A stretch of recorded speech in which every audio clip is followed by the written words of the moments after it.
Hello, welcome to our breakout room session. In this room, we are discussing preserving and promoting cultural values through parenting. And we are facilitating the discussion with Dr. I just want to try and move here. Yeah, here. So the facilitators are Dr. Charlotte Tusasirwe and Dr. Sarah Eya and Dr. Penny Nakansi. Maybe you want to introduce yourselves a little bit to people who are listening. I'm Charlotte Tusasirwe. I'm a social work lecturer at Western Sydney University. Dr. Sarah, do you want to say something? Thank you, Charlotte. My name is Sarah Eya. I am originally from Uganda and still from Uganda. I am a lecturer in the management field and I currently work at Alpha Crucis College in the School of Pathway Programs. And I am generally interested in the preservation of cultural values. Thank you. Thank you, Sarah. Yes, Dr. Penina. Hi everyone, my name is Penny, Penny Nakansime, you can call me Penny. I am a lecturer, I lecture in social work, so I'm a social worker by training and I currently lecture full-time at Excelsior College. Okay, welcome. I think there's something that is common to us all. We are parents. So I have two children. One 5-year-old daughter and one son who is just 1 year. And Penina?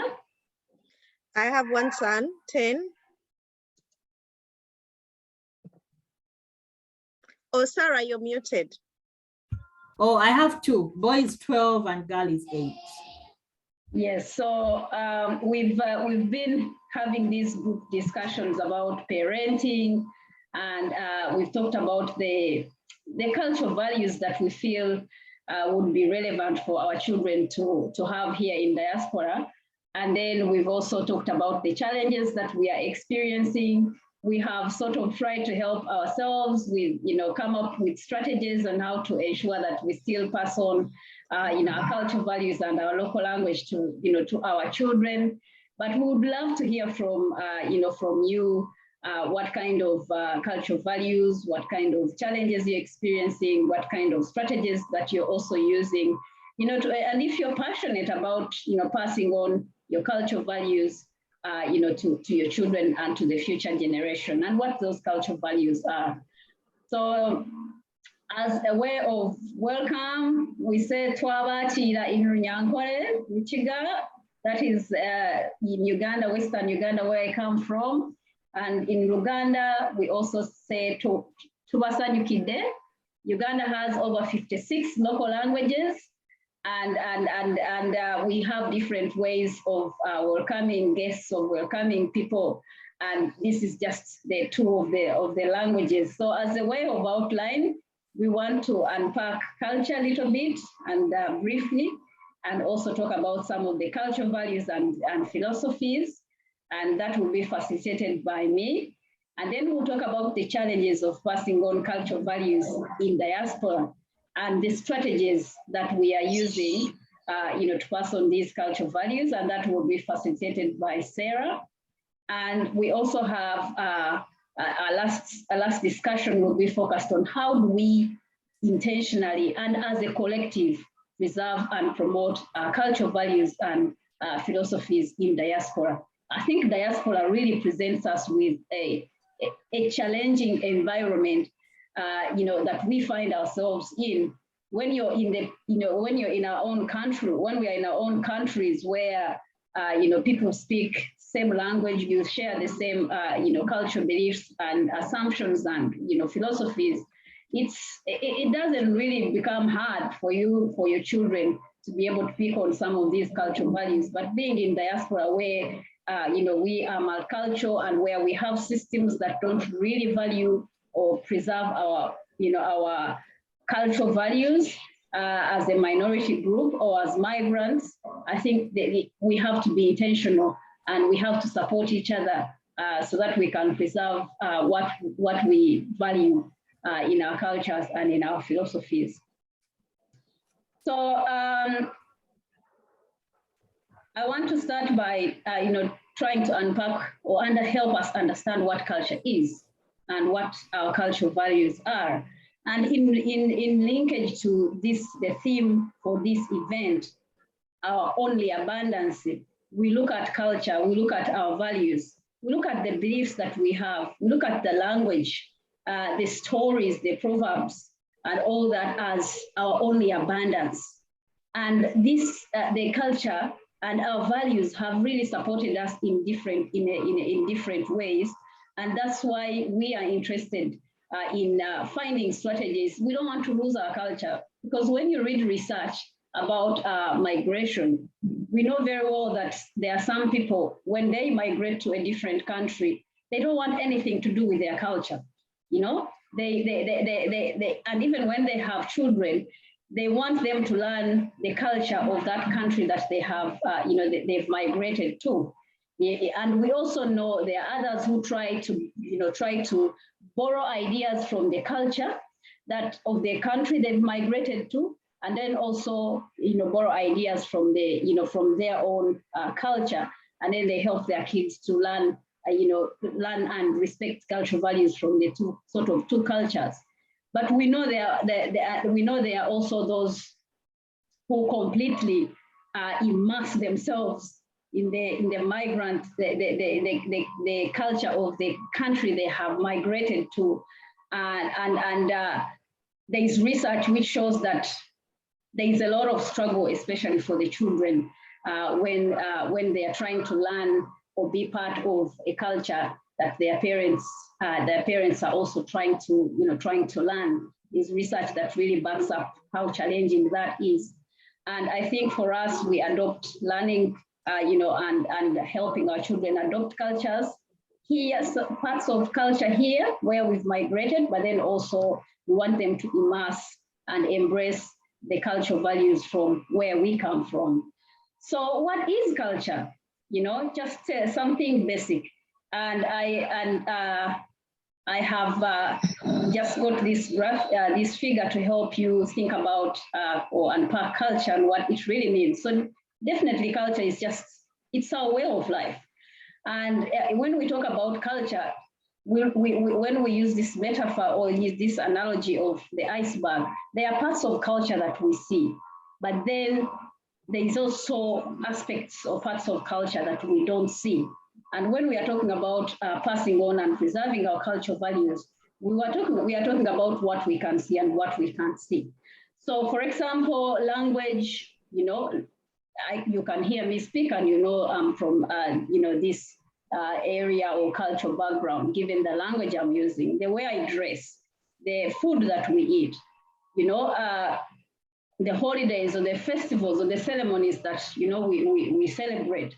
Those would show you culture, and that is what you can easily, you can easily see, you can easily identify. But under, we also have the beliefs, those assumptions that probably are not easily, spoken about. The body language and what it means. Some people will nod like yeah, and they mean yes. But others, when they nod like that, they mean no. So that body language as well, which varies according to the cultures and contexts where we come from. And then you have those, and when it comes to parenting, you have those different child rearing, rearing practices. How do we bring up children? I know, for example, for us, in Africa and in Uganda, where we come from, we believe that a child is brought up by a community, and that's how we were brought up. We had mothers and fathers around us. If you do something wrong in the community, they will discipline you, whether they are your biological parent or not. They will discipline you. But when we come here, for example, in Australia, we are in our own houses, and everyone is sort of minding their own business. And if you meet or meet someone's child, you can't really try to discipline them or say anything, because they are not your children. And I know I'm just talking about our own experiences in Uganda. Also, this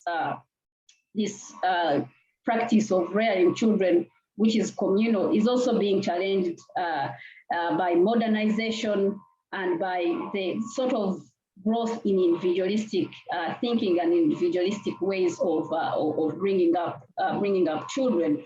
But I'm picking on child rearing practices and beliefs around child upbringing, which I know really vary according to the cultures, according to the context that we are in.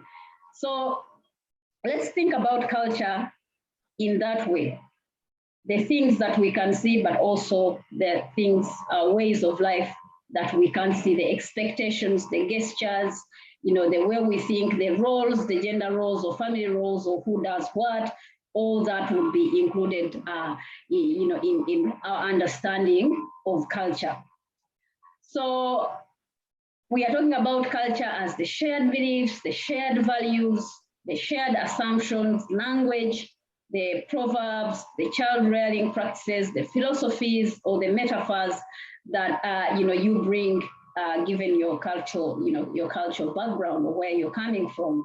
And for us as Bantu speaking people and people from Uganda, our cultural values and philosophies are encapsulated in what we call Ubuntu philosophy or Ubuntu Bulamu. You will hear people talking about Ubuntu Bulamu. That is in Luganda language. So again, language here is very important. It is framing the concepts that we are using here.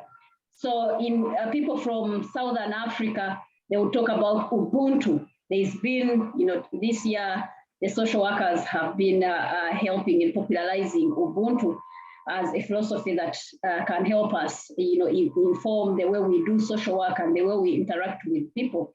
So our culture philosophies are embedded in what we call Ubuntu philosophy. And in this Ubuntu philosophy or Ubuntu Bulamu, this is where we talk about different or diverse cultural values that we have really found very, very helpful in diaspora, in our parenting. So some of the cultural values that I have really found very, very relevant here. The first one is hospitality.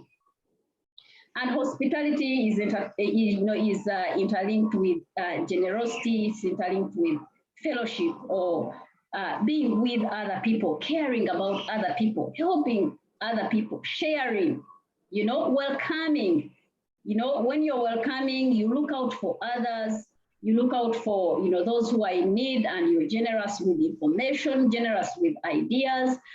So it's really opposite that self-centeredness, being self-centered, focusing on only yourself and what you can achieve as an individual. So when you're generous, you're there, out there, willing and able to help. And when we help or when we support others or when we look out for others, we don't actually expect anything in return.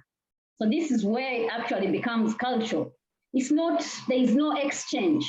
You help, you support others, not expecting that they will pay you back, not expecting that they will do the same thing to you.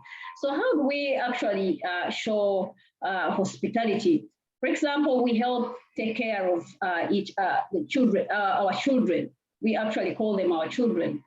And when I was going to give birth, for example, my daughter, I took my daughter to Sarah's house, and who took my daughter there? Penina actually came here, helped me pick the girl, and took her to Auntie Sarah's house. Let me use the language we use.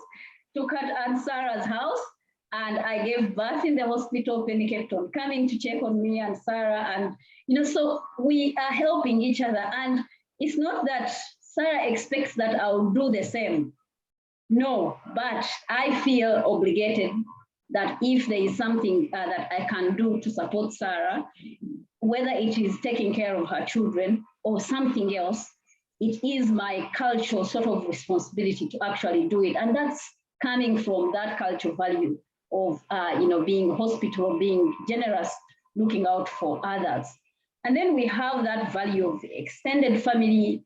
We have that value of community. When I'm thinking about something or doing something, I have to put in mind the impact that it will have on others around me. And in diaspora, I think we have sort of formed our own families. You know, these are not really like biological families, but through shared, having shared beliefs, shared goals, shared ways of thinking, we actually form or establish diaspora families. And we try to support each other, respect each other, but above all, try to help, in bringing up our children. So I must say, when you agree to be part of the family, the diaspora family, then you must be ready, you must be ready for sort of challenging conversations. I know that certain times when I've taken my daughter, to visit in some of the families, and then they have challenged her, and I feel like, oh my God, they are too harsh on her. But then I know it's for the best interest of my child. They are trying to help her grow into someone who is confident, someone who is, who will be able to, take care of themselves and also take care of others around her. So when we actually, when we formed our family, sort of family, because we're around, I think, 5 or 6 families, and we agreed that we are going to communally bring up our children. These are some of the values that we want, our children to really adapt, to look out for others, to care for older people, respect older people. And we have different ways of respecting older people. For example, we don't call older people by their names.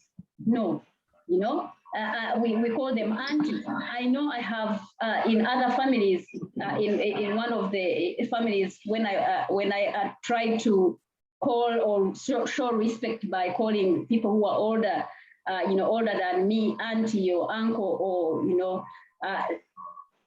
one of them actually just told me, oh, I already know I'm old, please, so don't remind me that I'm auntie.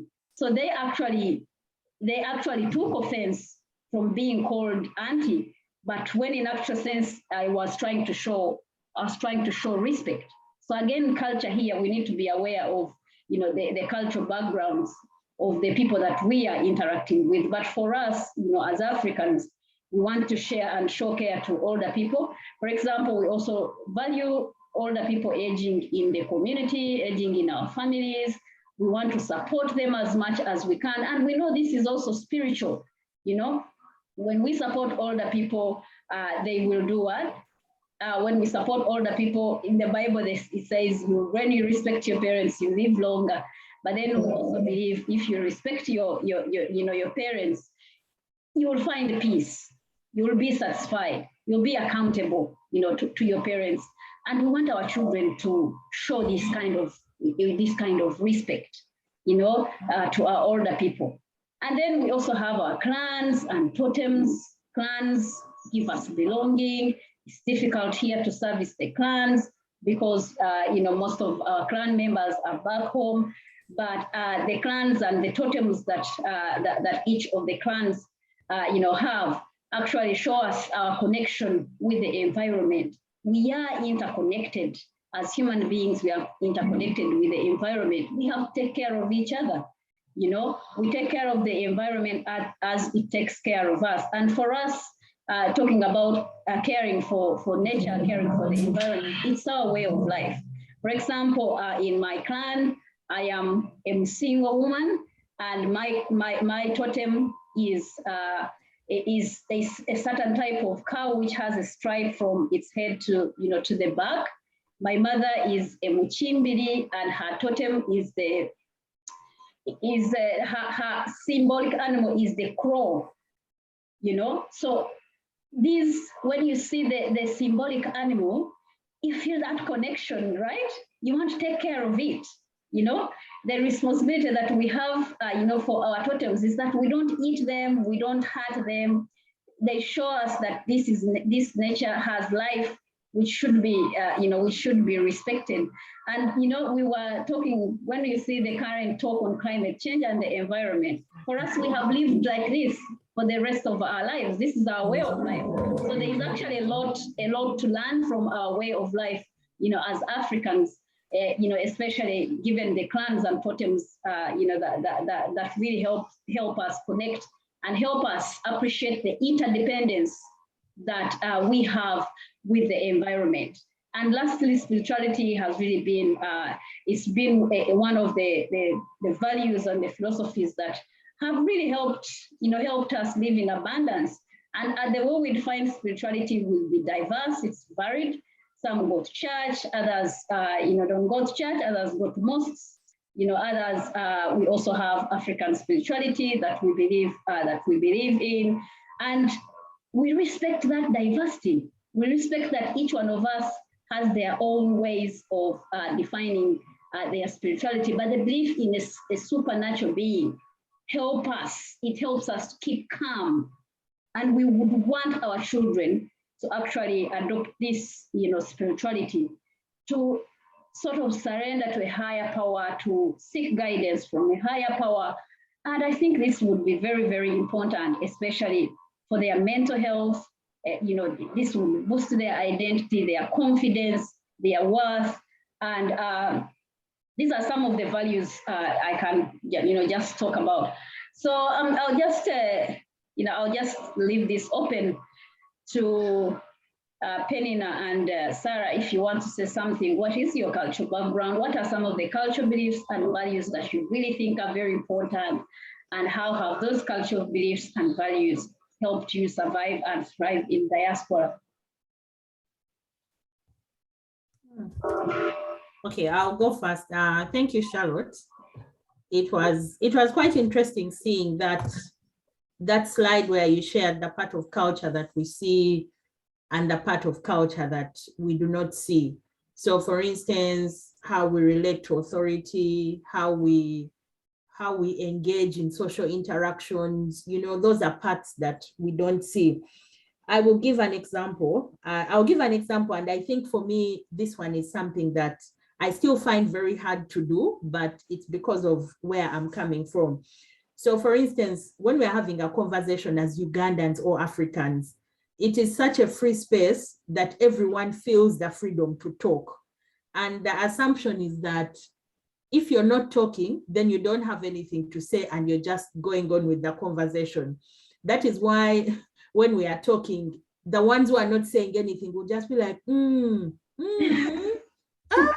So, and for us, we never consciously have to stop and say, oh, Charlotte, what do you think about this topic? Because our culture gives that freedom for everyone to speak and speak loudly and argue and all that. Yeah. And then coming into this culture, the Western culture, I always keep sitting in conversations and I'm thinking, wow, must we wait for everyone to have a turn? And I keep thinking, what can we do to change that space such that it doesn't have to be, oh, Penny, for you, what do you think? Oh, just that space for the conversation to go on, without a moderator. So yeah. I think for me, that is something that I think I actually came to that realization quite recently, even when I see how my culture influences, let's say, the way I practice my faith. So for instance, because I come from, our culture is not very structured. It doesn't have too many rules and regulations, but it has a broad one. So for instance, in our culture, they don't say, oh, for you to show that you're paying attention to Charlotte, keep shaking your head 5 times, or those checklists are not there, but just that environment is there. And natural. And recently I have been reflecting a lot. And I think yesterday we had this conversation as well, how my culture as a Lao person, as a Ugandan, influences the practice, influences the practice of my faith. Mm-hmm. Another thing when it comes to the practice of faith, for instance, for us in our culture, we are generally very, I don't know, like if they say, oh, Charlotte, can you pray for us? it will be, you know, you won't even think twice about it. It will be so easy, but it's because the culture gives room for mistakes. The culture gives room for, you know, people to just say, you know, it's okay. So I think recently for me, I have been reflecting a lot about some of those cultural things and how they influence, you know, how I just see certain things. So for instance, I've had people here say, like what you talked about, reciprocity, where someone, as soon as you take them for coffee, they say, oh, no. Oh, I have to take you for coffee as well. I have to. But for me, I'm not thinking like that. I'm just thinking, okay, coffee. Even when you go out with people and then someone offers to pay, and you know, people are like, oh, no, don't pay. I'm thinking, oh, thank you so much. Please go ahead. Yes, so I think for me, it's been more reflections about that part of culture that we don't see. And of course, by ethnicity, I am not what you would call a Bantu or a Muntu, but then those Ubuntu practices cut across. I think they just cut across all our cultures, but in different forms. Yeah. So yeah, so that's what I have to say. Yeah, thank you so much, Sarah. Penny, do you want to add something? I agree with what Sarah has said about our cultures, that the similarity of our values with the Ubuntu values and principles, you know? Yeah, that's all. Okay, thank you so much. And so we can move, we are asking you as, you know, our listeners to think about your own culture. It can be a reflection, you know, just 1 or 2 or 3 minutes. Think about your culture, think about the cultural beliefs and values that, you know, that you have. How have they really helped you to survive and thrive in diaspora? And we know very well there is mostly, predominantly a negative perspective about culture is what you often hear.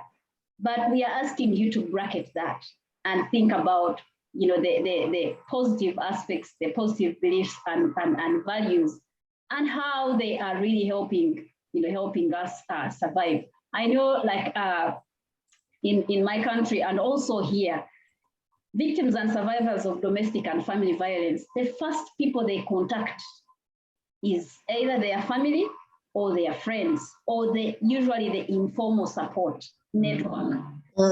We know that this informal support network is really built on the cultural values, on the cultural philosophies that we bring in this space. You know, so much as we talk about patriarchy being behind, you know, why, you know, there is domestic and family violence, it's also, you know, culture is also a source of support for some of the survivors and, you know, survivors of domestic and family violence. So I think the discussion we want us to look at, go beyond a single story, a single perspective on culture that just silences, you know, you know, our use of culture in helping, you know, helping us, you know, address some of the social, economic, and even environmental crises that we have. You know, so let's think about culture beyond the predominant negative aspect, and let's look at how culture helps people survive, how culture helps people thrive, especially in diaspora. So I'll leave it at that, and I'll invite Sarah to talk to us about the challenges that are faced when we are passing on cultural values and indigenous languages in diaspora. Culture and languages go together because we know very well language is not just a tool of communication. Language is also culture, it's identity. And when we are passing on cultural values, indigenous languages are also very important.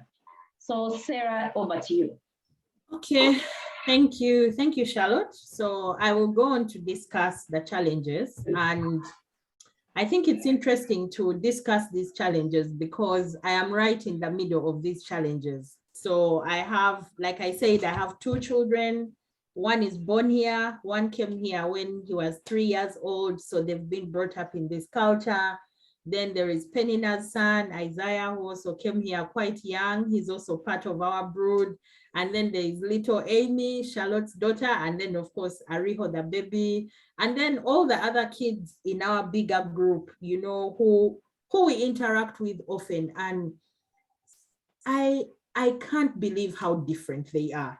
You know, I keep looking at them and I'm thinking, who are these children? You know, because of that constant friction between how we see the world and how they see the world. And it's quite common many times for my son or my daughter or even Penina's son to say something like, oh my God, these African moms are too much. And the reason they say we are too much is because of how we see the world. It is different from how they see the world. So in discussing these challenges, these are things that we are, you know, things that we are struggling with on a day-to-day basis when we are trying to pass on some of these values to them.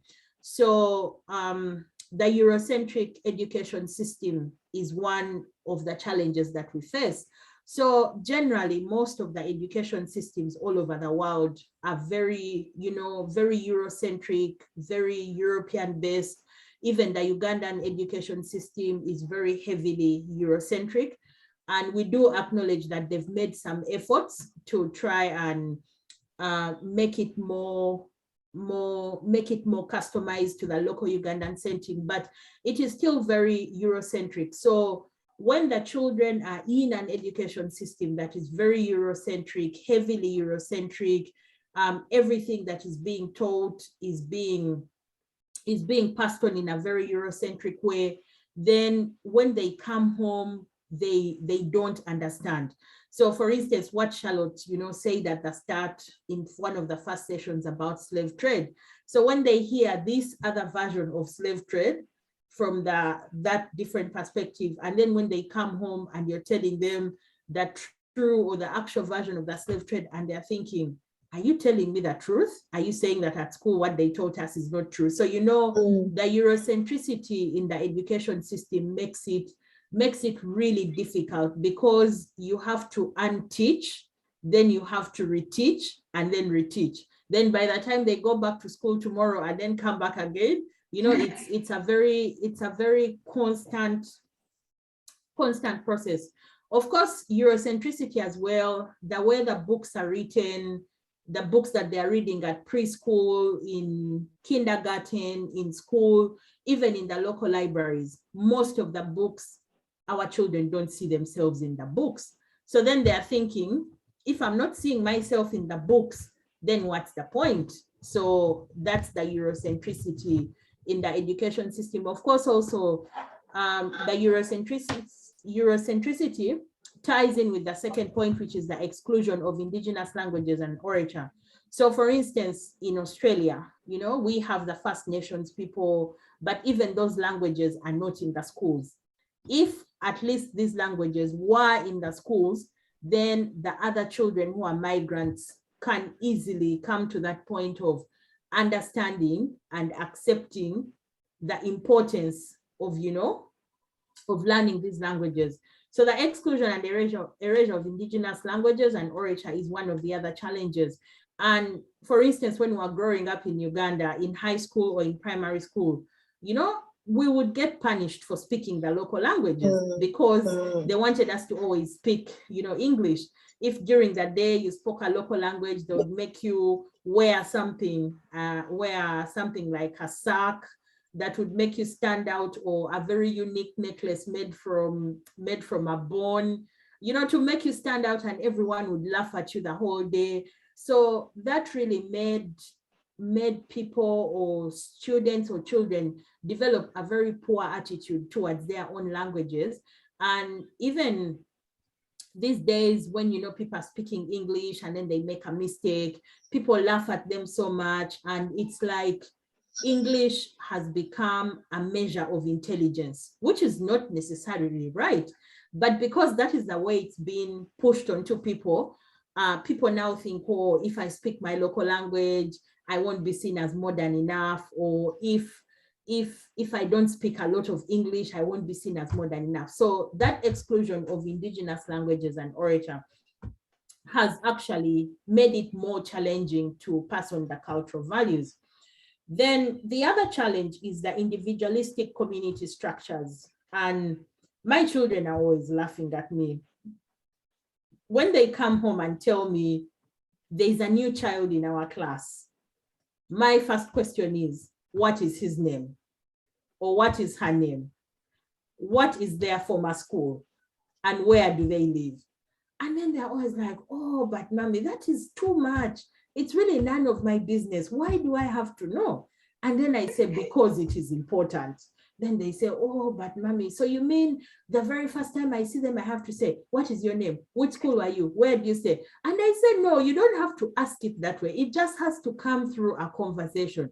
But, you know, they don't even have that skill because everyone is just, you know, sort of minding their own business. So for instance, sometimes they'll come and say, oh, so-and-so didn't come to school for 3 days. And then they say, oh, she came to school today. And I say, oh, so did you find out what was wrong with them? They're like, no, they didn't tell me, so I didn't ask. And I'm thinking, how can your friend not come to school for, this is your friend who you're always talking about. You play with them, you're always hanging out with them at school. They don't come to school for 3 days. And then when they finally show up, you don't even ask. Then they're like, oh yeah, if they don't tell, then maybe they don't want to share. And I'm thinking, but because for me, from my Ubuntu perspective, I'm thinking, okay, I can't wait to know what was wrong. So, you know, that individualistic community structure, it has really made it hard because Ubuntu is about community. In the individualistic context, when you practice Ubuntu, you're sort of seen as if you're overstepping your boundaries, or like you're not respecting privacy, or you're too forward, or you're a bit too much. Another example that I like to give is here in Australia, when people are bereaved, when someone passes on. For us in our culture, as soon as you hear that someone has passed on, or maybe someone has lost a father or lost a mother or a child, in your head, you're already planning to go there. You're thinking, okay, I need to go there. I need to buy them a meal. I need to go and spend time with them. But then here, some people want to be left in private to mourn. And that for me it's a very big difference, because I'm thinking, why would you want to be alone? Because where I come from, we cannot leave you alone when you're bereaved. But you know, mourning is by invitation. Or even the funeral is by invite. And I'm thinking, why, you know, that kind of thing. So I've had a few cases here in Australia where the funeral is just open. You know, they say, this is the funeral, this is where the service is going to be, come. But most times those people who are giving the open invite are people who have also migrated from, you know, from other countries. So when our children are growing up in that structure, they don't understand some of the things that we are trying to pass on to them. Another example I'll give you is when we were young, if you went for a party, you know, and maybe they gave you a piece of cake, you would eat part of it and keep part of it to carry for your siblings. And not necessarily that maybe you didn't have food at home, but you were always just thinking of them at the back of your mind. But you know, here we go for a party, someone just eats 2 spoons of the cake and they're like, oh, I don't like it anymore. And boom, straight it goes to the bin, you know? So I find that the individualistic community structures makes it really hard to pass on some of these values, because most of our values are communal. Our children are growing up in an individualistic structure where they would rather jump over a banana peel 20 times a day than pick it and put it in the bin, because they are not the ones that put it there. But you know, it's because it is an individualistic community setting. So not my business, not my business, you know? So yeah, we struggle with that a lot, you know, even things like, who left the bathroom fan on? Can you turn it off? And like, oh, but it's not me. Who bathed first? You know, all that effort to try and find out who bathed first, then next, then, you know, just turn it off. And they're like, no, it's not fair. Even with the individualistic community structure, I find that their perception of social justice is very different. I find that their perception of social justice is very, very individualistic. So for instance, sometimes the kids will be like, oh, it's not fair that this child should be reading my book when I'm asleep. But you're sleeping, you're not reading the book. Why don't you want this child to read the book? And they're like, oh, it's just not fair because I didn't give it to them. So that individualistic community structure makes it really, really challenging. Then, of course, the economic driven or materialistic formal education. Now, because the education system currently in most countries across the world is very economic driven, so just set on ticking boxes, you know, how many ATAs did you get? How many, you know, how many kids in your school got a score of 98.9? You know, and that is how even the schools will market themselves. You know, they say in the last year, we got this percentage of 99.9 ATAs. You know, even when the schools are marketing themselves in the newspapers, they'll put the faces of the students who, you know, got the highest scores in year 12, which is good. But then kids are seeing that they are being evaluated on only the marks that they are scoring. They are not being evaluated on other skills. And I think that is why there is now the big struggle when kids get into the workplace. They don't have the soft skills. They don't have the social skills. They can't navigate conflict. They can't navigate teamwork. They can't navigate, you know, interpersonal relationships. So the economic driven or materialistic oriented formal education makes it really difficult, because then the kids are thinking, if I'm respectful or if I'm kind, how does it translate into a higher score? You know, but I would rather do whatever I need to do to get a better score and forget about, you know, all the social skills or all the Ubuntu values. Then, of course, the last one is dwindling community interactions, you know, because even amongst ourselves, the Bantu people, the Ubuntu people, people in the diaspora, we are so busy sometimes. We talk more on phone, and even when we meet, it's, you know, meet, touch and go, touch and go. So I find that because of that, our children don't even know how to relate to visitors, you know. So for instance, you find that a home goes for maybe up to 6 months without receiving any visitor. How will that child learn that when a visitor comes, I am supposed to say, oh, you're welcome, you know, come in, have a seat? You can't blame the child, because the child hasn't been exposed to that sort of thing. You know, for instance, Charlotte, like you say, with the older people, how will a child learn to interact with older people when they've never actually come into contact with older people? Because all we'll tell them is, oh, respect older people, do this when you see older people, be kind to older people, but they've never been exposed to older people. So I find that because of the dwindling community interactions, they, you know, they have no opportunity to experience these things. So I like to observe my children when they are around either younger or older children, and then you start to see certain things you've never seen about your children. You start to pick up on certain attitudes, and you're like, wow, you know, I didn't notice this. But then I am only able to pick up that because they are in a community, you know, if they're in a group of children, then I can pick that up. So I think our challenge is to increase the community interactions so that our children can get a chance to practice these values. So for instance, I've seen cases where sometimes my daughter, she'll be going to pick water, and then she'll remember to ask and say, oh, does anyone need water? You know, which is a good thing. Other times she'll just go and pick her water or her drink or whatever and come and sit and be munching away while everyone is looking. And I'm thinking, oh no, why didn't you ask?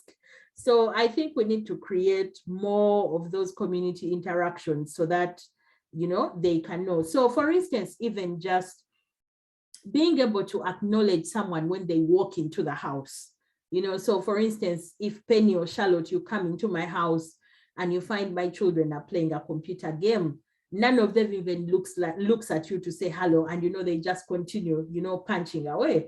no, no, no, not acceptable. I tell them stop, greet the people that have come in, then you can continue with your game. And yeah, while I agree that some children are shy, of course, people will say, oh, they are so shy, you know, they are not used to greeting people.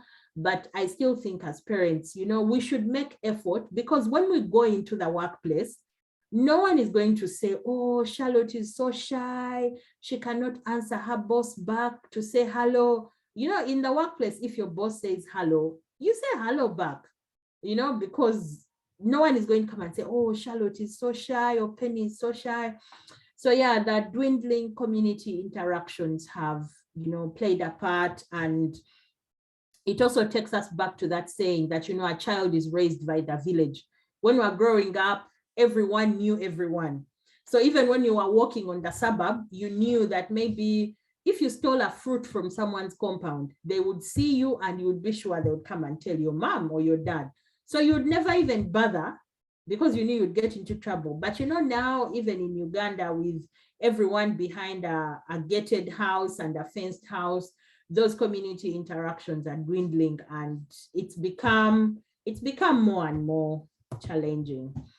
So yeah, and I can think of so many other, you know, examples and places where I'm always clashing with my children. One of them is buying birthday gifts, because for me, in my community mindset, you buy a gift that someone can use, you know. So I'm always telling them, why should I buy gift this and this? Because to me, I'm thinking they'll use it 1, 2, 3 days and then they don't need it. So I'm always like, oh, maybe if it's winter, we buy warm winter PJs. And they're always like, oh no, mommy, not again, you know, not again, you know, things like that. Even like when it comes to hair, when we're talking about hair, I'm always telling them, your hair is your hair, be proud of your hair, we don't have to do. And then they're always like, oh, but, and I'm like, no, but this is our hair, this is who we are.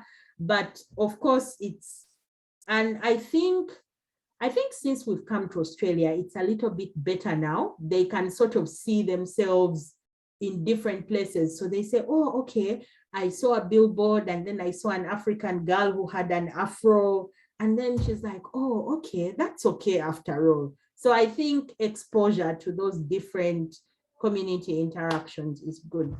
So I will end here, and then is it Penny next? I think, do we have questions next? The next slide. Okay. No. First, go back to the other one. Yeah, I think, yeah, let Penny do this one, then we'll go through the questions after. So yeah, over to you, Penny. Okay. Thank you so much, Sarah and Charlotte, for all that you've shared so far.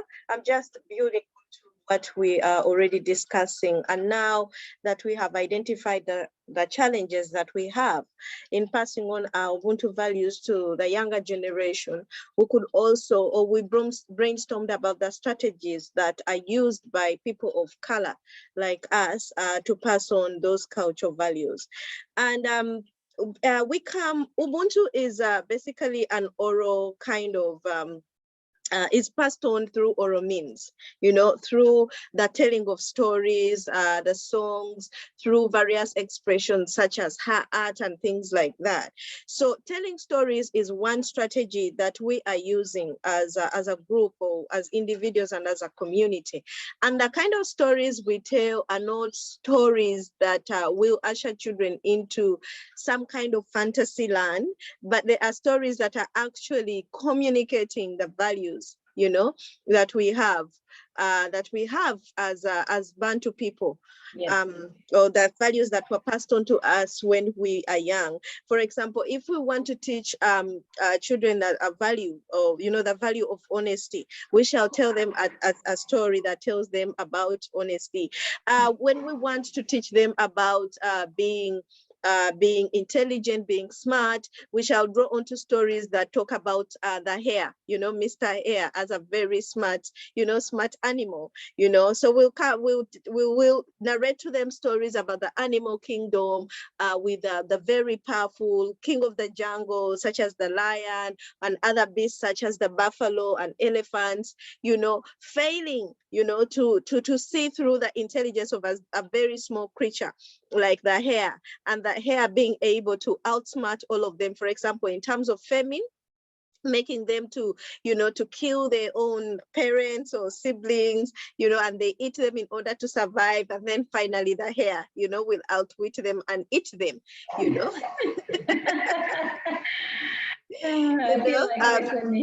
Yeah, it's interesting stories like that. Okay, and so it's a shift from the Snow White, or Cinderella kind of stories that will just take our children into fantasy land. It's good to feel good about yourself. It's good to be smart, but now talking about Snow White, we don't have snow, where we come from. We'll talk about Sleeping Beauty.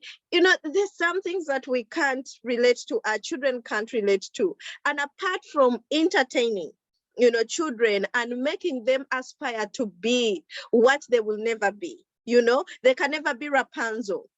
Because of the kind of hair that many of us Africans were blessed with, the kinky kind of thing. We can't be Rapunzel, things like that.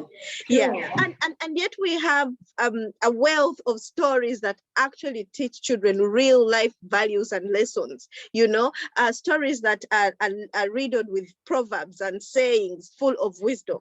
So that is one of the ways in which we pass down our values. And we're not only telling these stories because we recognize the fact that the Ubuntu values, we come from cultures that were mainly oral. So writing things or reading books is a concepts that were introduced to us by the missionaries or the colonialists when they came. As a matter of fact, it's the missionaries that founded many of the traditional schools that we have, for example, in Uganda, where we come from. So instead of letting these stories die down, we also decided to put them into a book format so that they can stay for generations. Because the stories that we were being told, we used some of the stories that were Afrocentric, that we could relate with. And so we're adding onto that and integrating the stories that have been left behind and saying we need all this knowledge. The people that have this knowledge are dying, or some of them have died. And since we're still here and we know these stories, let them put them into writing, put very beautiful and authentic illustrations so that our children will be able to relate to what they're reading. And the other thing that we have are the self-organized communal parenting spaces. For us, it can be challenging in these countries, as you know, to be a parent, regardless of whether it is a single parent household or a double parent household, juggling parenthood, work, and and so many other things that you may be doing, and sometimes school is very, very challenging. And so we find that given the busy nature of our lives in this context, we may miss out on so many things about our children, but we've come together as a group of people where we help each other, give each other hands. Charlotte gave an example earlier on that when she was going to give birth, some of us were able to take the daughter away, and then Sarah was able to stay with the daughter, so that Charlotte can concentrate on the new child that is coming, together with her husband. But as our children are together with us, they come for sleepovers, we listen to them, we talk to them, we find out the issues that could be bothering them that the parents may not have noticed, all this time. And then we find a way of communicating to the parents on some things that they have to look out for. And it seems like the children really love these communal parenting spaces because they've grown to love and embrace the parents within the community. For example, there are certain things that my son can't tell me. It could be due to the nature of my parenting style. I'm more strict than Sarah and Charlotte. you know, and so I think that kind of stops him, you know, from freely expressing, you know, opening up to me about certain issues. And so it's not uncommon for me to go through Sarah and Charlotte to find out something, you know, from my son, or it's not uncommon for him to open up and talk to Sarah or Charlotte about certain issues that may be bothering him, you know. And of course, we get to talk to them, to talk about those issues as parents and with him, you know, and keep reinforcing the message that, listen, you can talk to any of us at any time, you know. And when they are in these communal parenting spaces, the rules of those spaces apply. You know, so if my son goes to Sarah's house, she's in Sarah's house, she has to abide by Sarah's rule. If Sarah says, oh, children have to be in bed by 7:30, if I give him an extra hour, that stops the moment he goes out of my house. You know, he has to abide by that. It's also a way of teaching them, you know, discipline, that we live in a very huge world, that the rules are different everywhere, but you have to learn how to live in harmony with the people that, you know, that you're living with. So you have to change your mindset and embrace people's values, people's rules, people's policies, you know, in order to live harmoniously with them. Also, with the parenting spaces, we are being creative and mindful about the way we are parenting. One thing that we are trying to do is to try and mitigate some of the challenges we experienced, you know, that our parents used, you know, the parenting styles that they used, that may not be applicable or very relevant in you know, in contemporary society. So we're able to sit as parents and discuss, you know, that there are certain things we did or our parents did, and they did them out of a good place, you know, good faith, to try and shape us in a certain direction. But things have changed, the world has changed, and we are living in a different context that has different policies regarding, you know, the rights and protection of children. So we have to adjust and make sure that we don't lose the values, our Ubuntu values in child raising, but at the same time pass on the messages in ways that may not be harmful, you know, or trauma, or trigger, you know, cause them to have trauma, you know, later on. It's not also, we also, because some of us grew up in boarding schools, like I went to a boarding school from the time I was 5.5 years of age, you know, and you spend most of your time in school as compared to home. When we went for school holidays, it was still good back then in the early 90s. You would have maybe a month's holiday after every term, and then a longer holiday at the end of the year. But things have changed now, where children have only 2 weeks, you know, in between the school terms, and then they still have a very brief holiday at the end of the year, you know. So when we were in school, our teachers became parents, you know, they became parents in a way. And so they were imparting certain values onto us. Some values may be contrary to our cultures, or how our parents would have handled things.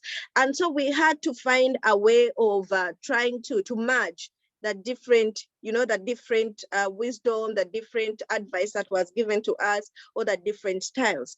So we are being intentional here as parents to try and be creative and be mindful about how we parent our children. Be intentional, you know, be present. Our parents, because they were so busy, also juggling work and raising us, they left, some of them left raising to extended family members who were living with us. For some, it was the maids, you know.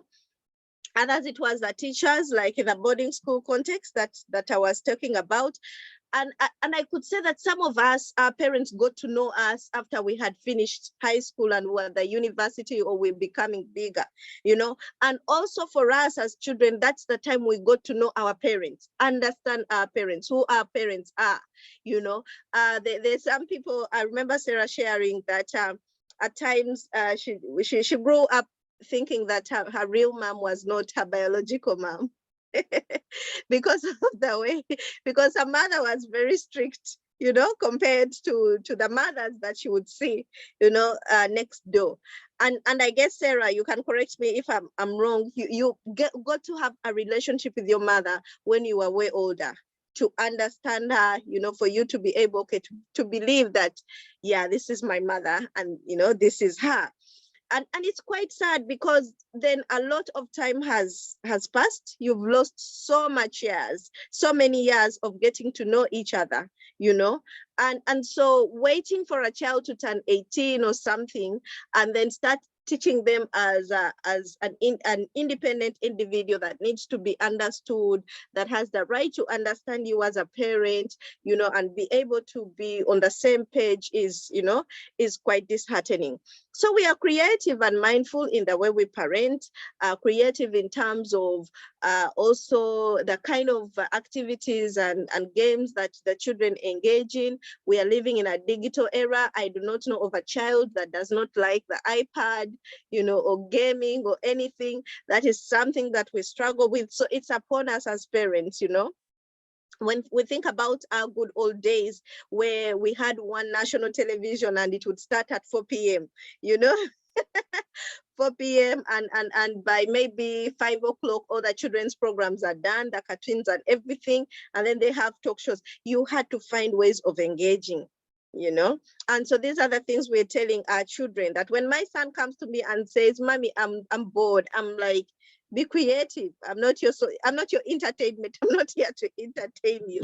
So we're trying to make sure that that does not lie, and they do not depend on the internet, you know, to entertain them, because we know the dangers. In as much as the internet is a blessing, you know, there's also a danger. The other thing is the orature, that we do not let our oral tradition die. The fact that people you know, are writing or recording things, you know, we don't let it die. At least we'd rather record, but still tell those stories, you know, tell those stories that are educative and pass on values to our children. So those are some of the strategies. Back to you, Charlotte. Yeah, so these are some of the examples of the books that have been authored by Sarah and Charlotte. The first one, Sarah, do you want to talk about Akelo? I was waiting for you to to read. Okay, so yeah, thank you very much, Penny. Yes. This is a book that I think should have been written many years ago, but I just didn't know how to go about it. So it's published this year. It's a self-published book, and it's a book in my language and English. So I come from the northern part of Uganda. I speak a language called Lango. It's pronounced Lango, but written Lango. And it's part of the Nilotics / Nilo-Hamite dialects. For some reason, none of the two bigger ethnic groups want to own us. When we go among the Nilotics, they say, no, you're Nilo-Hamites. When we go among the Nilo-Hamites, they say, no, you're Nilotics. So we are there in between and just follow on whichever side is convenient.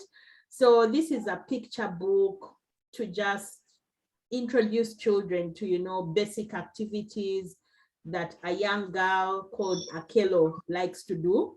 Akelo is a very common name in my tribe. So for me to have a book where the lead person in the book has a name that is, you know, a local or indigenous Ugandan name, for me, that's a very big thing. So it's not any other name, but it's Akelo.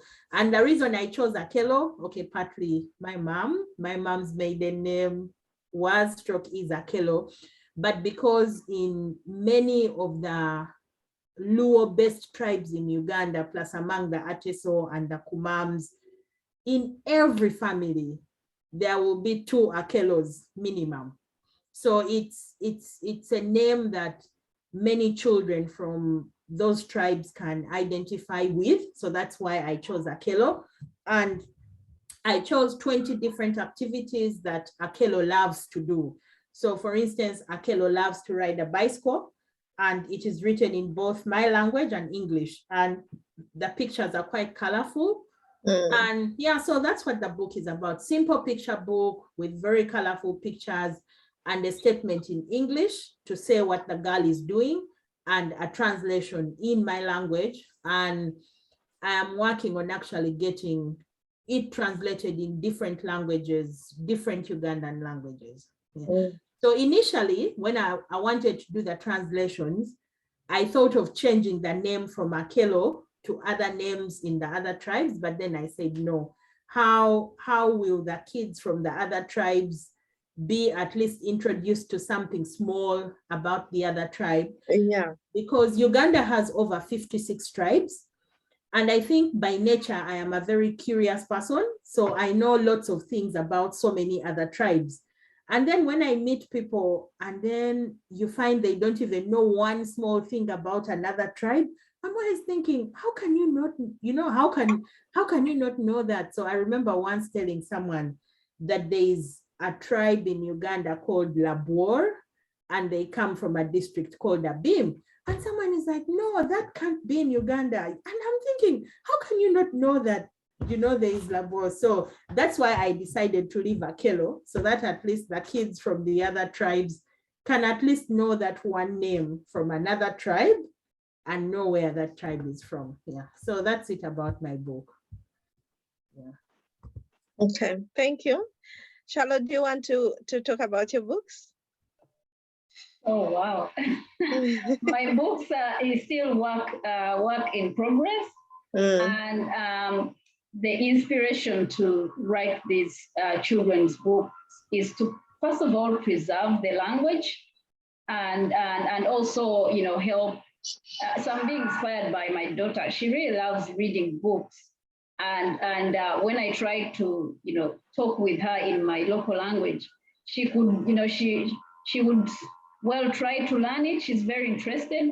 But then I thought that if we read together books, in my language with, colorful illustrations that also have Black and brown people, at least she would be able to, pick the language or also show more interest in the language, but then also show, representation, because we know very well most of the books that we have access to, they really don't include, our faces. They really don't include, Black people. And children, my child, always asks me, Mommy, how come the books we read don't have people like me? And this has been a motivation, for us to, get out there, try to write some books. But for me, my inspiration comes from passing on cultural values. So this book is focusing on, our clans and totems, which for me really shows our interconnectedness with the environment. When we are talking about protecting the environment, climate change, we are actually, for us, we are talking about our way of life. How do we actually live, in a way that cares for nature, that values nature, that shows interdependence and interconnectedness.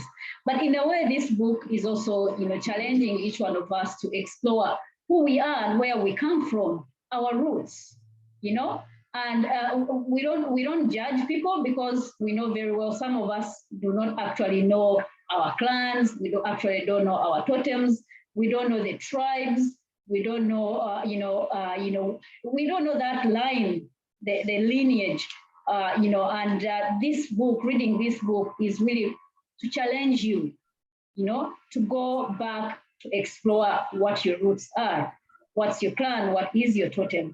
I give some examples of some of the clans and totems, and again, in Uganda, there are very many, they are diverse.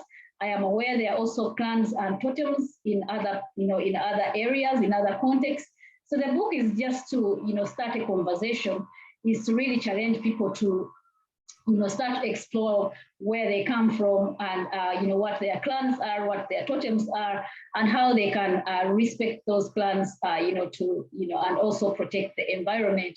I really would love to, I envision, a world where each one of us has a clan and a totem to protect. I think that would really show us one way that we can live in a way that is interdependent and interconnected with the environment, compared to this, just tokenistic talk about protecting, protecting the environment. So my other last one that is still being developed is on African way of protecting, respecting and caring for older people. And again, I know I'm gonna be older, and I really would love to see a world where older people are respected, they are valued, their knowledge and wisdom is given space to, and that's why I am also developing a children's book on telling stories. This has actually lots of proverbs that we have about older people. So if you don't know proverbs, there would be like statements that have indirect meaning in them. So when growing up, our parents would actually speak in terms of proverbs, and they will say it, and you try to look for the meaning. You try to link it to where either something you have done or what the kind of lesson they want you to learn from what is happening. So this book has that kind of wisdom or proverbs included in the work. Also very good illustrations which sort of depict our African context or our African experiences, where older people are storytellers. They are sources of wisdom, advice. If you want to get married, you go and talk to one of the older person or elders in the community and say, hey, I would love to get married to this person. What do you think? It's not that you don't value your judgment, but you just want to hear what kind of advice they can give to you, and then you make the decision. So these books are preserving language and then also passing on cultural values. And I would really invite each one of us, if you have something you're passionate about, you can try to write it down, and then in a way you preserve it, and in a way future generations will also benefit from it. Yeah, that's it, Penny. Thank you. Charlotte, you can continue facilitating. Yeah, so yeah.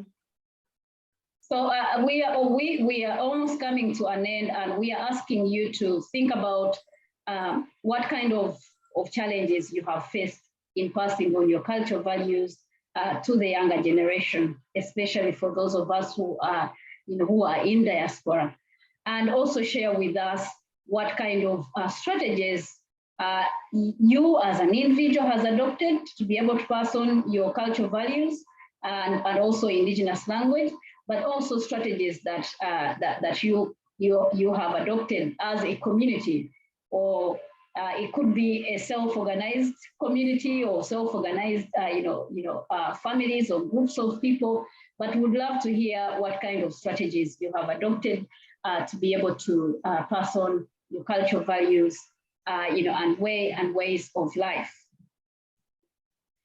So Penny, do you want to add something here on how we can consciously and as a collective embrace and pass on culture to our children? Yeah, I thought we would have an audience so that we would brainstorm. We've already discussed that, how we can do that, but I wanted us to brainstorm with the audience whether they know of any resources that we may not know about that can help us facilitate that process. We know about, for example, the multicultural grants that may be available for the different programs. So that's the kind of thing that I wanted to hear, that yes, we know about them. How can they be accessed? Are there spaces that we can use? Things like that, yeah. Yeah, so, yes, sir. Just a top on just something, an idea that I thought about is something that we had been talking about in a small group of ladies who are writing. One of the ways we can get more of our resources into the library is actually by asking for them. So Penny, you pick up the phone and then you say, I want this book.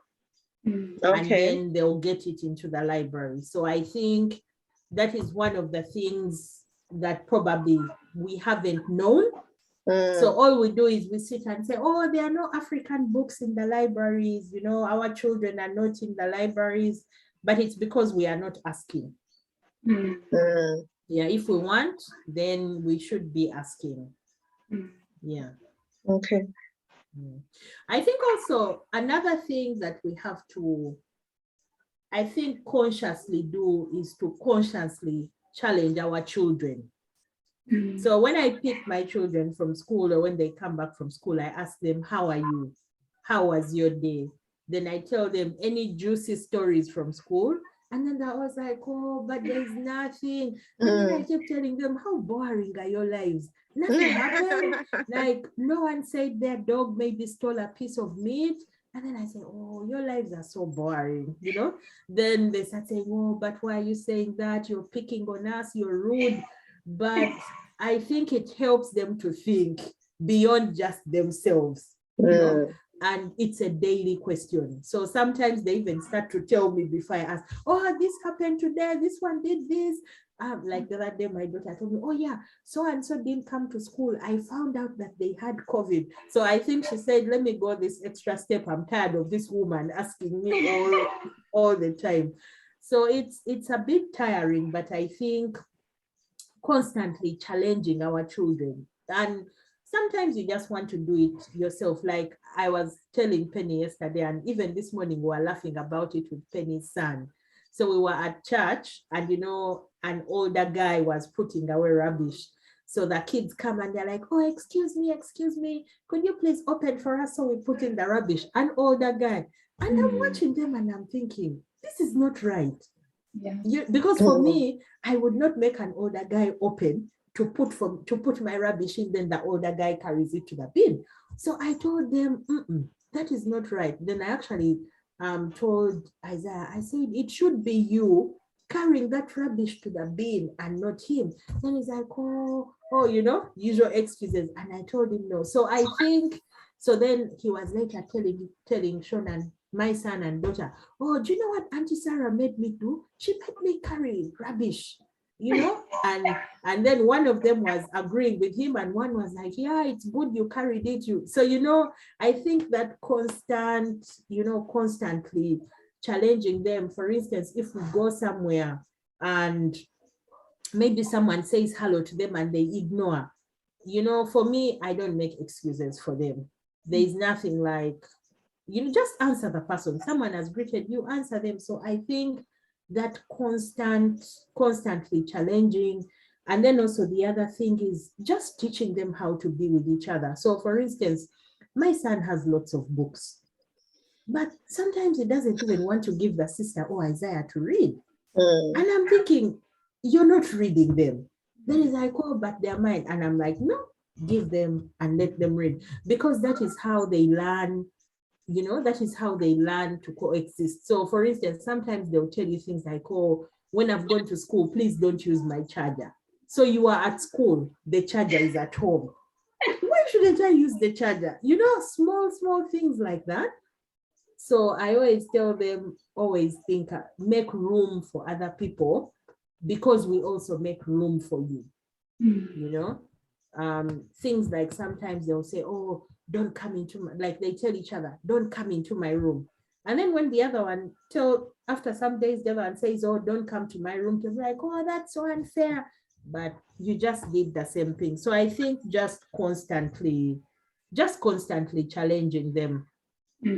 Yeah, I really want to agree with what you're saying, both of you, and just to remind ourselves that most of the learning that our children do is by observation.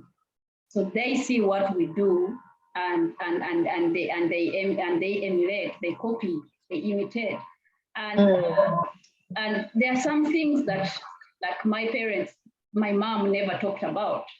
You know, I grew up mostly with with my mom, because my dad died when I was still very little. So there are things that my mother never talked about. So for example, visitors and how you treat visitors, how you greet them, serve them something to drink, how you, show respect as well. She didn't have to say it, but you would see what she would do, and then you would be able to learn that that's how, that's how you treat visitors, that's how you show hospitality. So I think for us, everywhere we are, if you want to pass on some of these cultural values, we need to be able to be good role models. And I know this is a very big challenge and a very big ask from each one of us as parents, because we actually have so much that is going on. So sometimes it's really not easy to be a good role model for some of the things. But just for us to really understand and know that whatever we do, our children are actually watching, and if we want them to learn something, then we could as well just just do it. And I think also we must intentionally speak to our children. It's not easy speaking to them. For example, my daughter is she talks back, she does what, but I think it's very important that we speak to them, especially to undo and help them unlearn and learn some of those deficit stories that that they are learning or they are hearing, from outside. For example, that story about African slaves and how African children are being picked on because of that history that they are being told. It was Isaiah who told me that that, and how he felt about the history that they were being taught at school. So, and then I told him, there's a lot there's a lot that you can learn about Africans and African culture and African values and indigenous knowledge that we have. And I, we talked about some of the great things that Africans are doing, which doesn't really only, limit them to the single story of African slavery. So I think we need to intentionally and consciously explore what our children are learning, what they are hearing, what they are being taught, and we tell them the truth, or the stories, the authentic, stories that we want them, to hear, and definitely, I think this will support them in, the children being confident in who they are in their color, the color of their skin, confidence in the hair, the type of hair that they have. We cannot have very straight hair without putting, those, hair oils that burn us. But if we help our children appreciate the kinky hair that they have, I think this can really go a long way in building their confidence and their worth. And maybe when they are being told otherwise, that they are not beautiful or otherwise, the children will know how to actually respond. So I think we can, unless we have something else to add, we can wrap up and end it here. We encourage you to share with us where this recording will be posted. Share with us what you think, what strategies are working for you, and what doesn't work, what we need to avoid.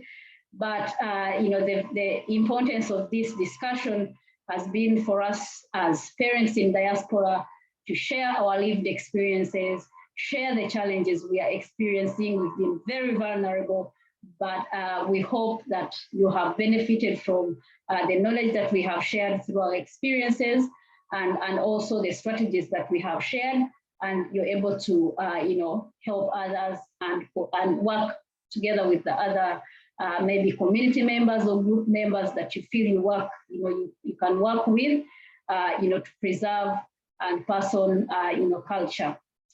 Do you, Sarah and Penny, can you say maybe just one thing to complete?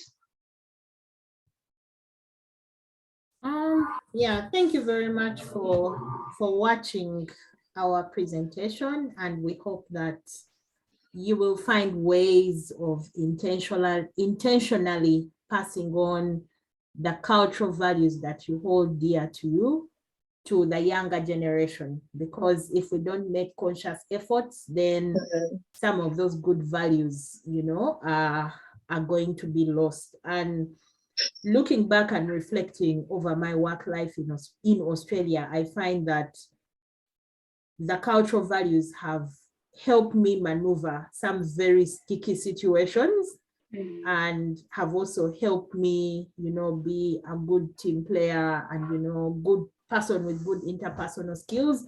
So it's not that we are passing on these values just for the community, but we are also passing on these values for the professional life as well, because almost all the Ubuntu values give the soft skills. And today in the workplace, regardless of how good you are technically, if you don't have the soft skills, then you really can't survive for long. So yeah, thank you.